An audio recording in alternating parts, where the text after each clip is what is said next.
क़िससुल अंबिया हज़रत हूद अलैहिस्सलाम। मोहतरम नाज़रीन, गुज़श्ता वीडियो में हज़रत हूद अलैहिस्सलाम और कौम आद का ज़िक्र इबरत असर आयात कुरानी के हवालों के साथ जारी था। जब कौम आद हज़रत हूद अलैहिस्सलाम के बार बार समझाने पर भी अपनी कुफरिया हरकतों से बाज न आई तो खुश्क साली और कहत के अजाब ने उसे आन घेरा। इसका जिक्र हम गुज़श्ता वीडियो में कर चुके हैं। अब आगे का हाल मुलाहजा कीजिए। दोस्तों, तलहा फिल्म्स में आप सबको खुश आमदीद। आप देख रहे हैं तलहा फिल्म्स के सिलसिला क़िससुल अंबिया की ये 24वीं किस्त। हूद अलैहिस्सलाम अपनी कौम को मुसलसल समझा भी रहे हैं और डरा भी रहे हैं कि मैंने तो अल्लाह पर भरोसा कर रखा है, जो मेरा भी परवरदिगार है और तुम्हारा भी परवरदिगार। जमीन पर चलने वाला कोई जानदार ऐसा नहीं जिसकी चोटी उसके कब्जे में ना हो। यकीनन मेरा परवरदिगार सीधे रास्ते पर है। फिर भी अगर तुम मुंह मोड़ते हो तो जो पैगाम देकर मुझे तुम्हारे पास भेजा गया था मैंने वो तुम्हें पहुंचा दिया है, और तुम्हारे कुफ्र की वजह से मेरा परवरदिगार तुम्हारी जगह किसी और कौम को यहां बसा देगा और तुम उसका कुछ ना बिगाड़ सकोगे। बेशक मेरा परवरदिगार हर चीज की निगरानी करता है। उनकी कौम के सरदार जिन्होंने कुफ्र अपना रखा था कहने लगे, हम तो यकीनी तौर पर देख रहे हैं कि तुम बेवकूफी में मुब्तला हो और बेशक हमारा गुमान यह है कि तुम एक झूठे आदमी हो। हूद अलैहिस्सलाम ने कहा, ऐ मेरी कौम, मुझे कोई बेवकूफी लाहिक नहीं हुई, बल्कि मैं रब्बुल आलमीन की तरफ से भेजा हुआ पैगंबर हूं। मैं अपने परवरदिगार के पैगामात तुम तक पहुंचाता हूं और मैं तुम्हारा ऐसा खैरख्वाह हूं जिस पर तुम इत्मीनान कर सकते हो। भला क्या तुम्हें इस बात पर ताज्जुब है कि तुम्हारे रब की नसीहत एक ऐसे आदमी के जरिए तुम तक पहुंची है जो खुद तुम ही में से है, ताकि वो तुम्हें खबरदार करे। और वो वक्त याद करो जब उसने नूह अलैहिस्सलाम की कौम के बाद तुम्हें जानशीन बनाया और जिस्म के ढील डोल में तुम्हें दूसरों से बढ़ा चढ़ा कर रखा। लिहाजा अल्लाह की नेमतों पर ध्यान दो ताकि तुम्हें फलाह नसीब हो।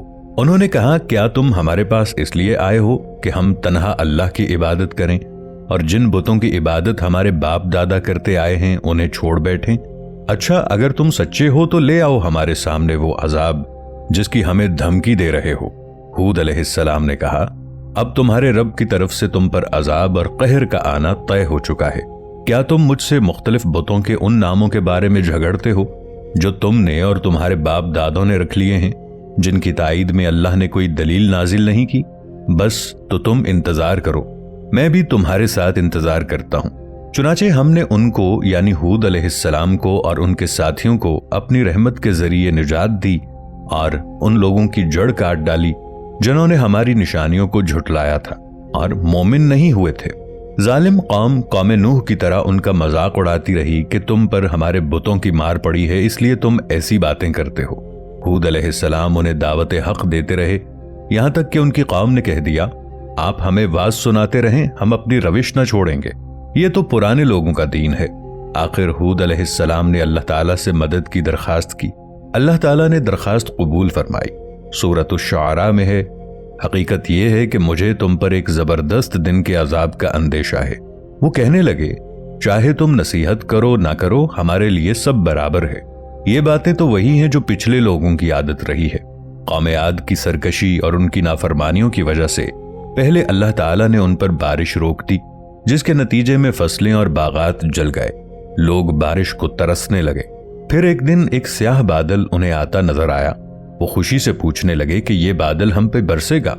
असल में अब्र की सूरत में वो कहरे इलाही था जिस अजाब की वो जल्दी मचा रहे थे।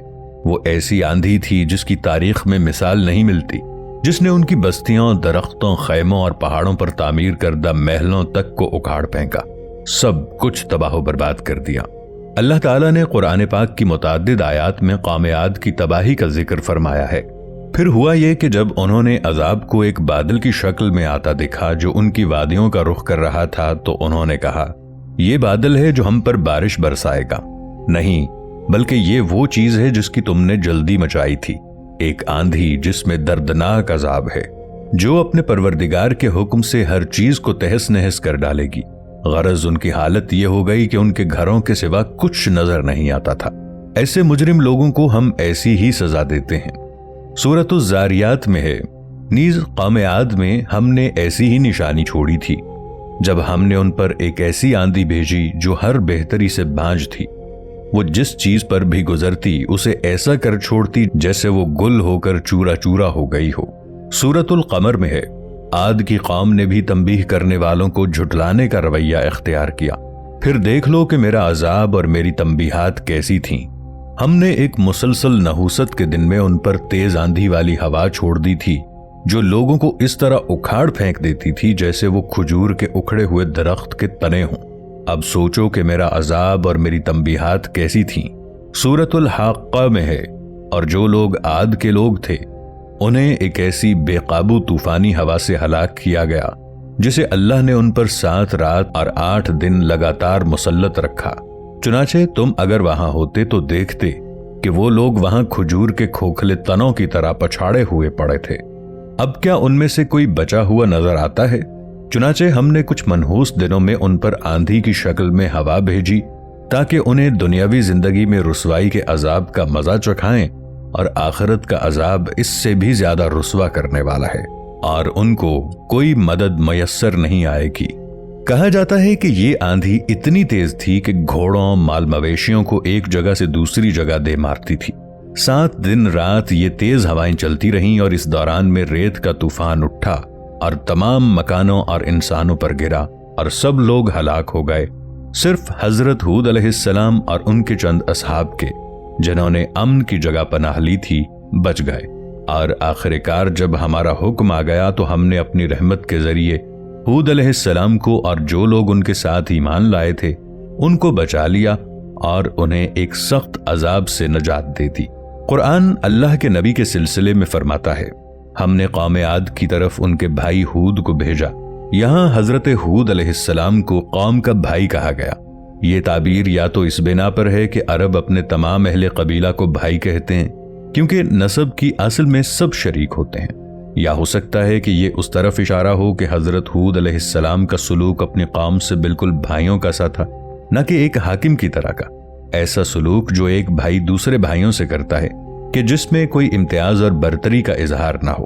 حضرت ہود علیہ السلام کی پہلی دعوت توحید اور ہر قسم کے شرک کی نفی کی دعوت تھی۔ ہود علیہ السلام نے ان سے کہا، اے میری قوم، خدا کی عبادت کرو کیونکہ اس کے سوا کوئی اور لائق پرستش نہیں۔ بتوں کے بارے میں تمہارا اعتقاد غلطی اور اشتباہ پر مبنی ہے، اور اس میں تم خدا پر افطرا باندھتے ہو۔ یہ بت خدا کے شریک نہیں ہیں، نہ خیر و شر کے منشا و مبدا، ان سے کوئی کام بھی نہیں ہو سکتا۔ اس سے بڑھ کر کیا افطرا اور تہمت ہوگی کہ اس قدر بے وقت مورتیوں کی نسبت تم اتنے بڑے مقام و منزلت کا اعتقاد رکھتے ہو۔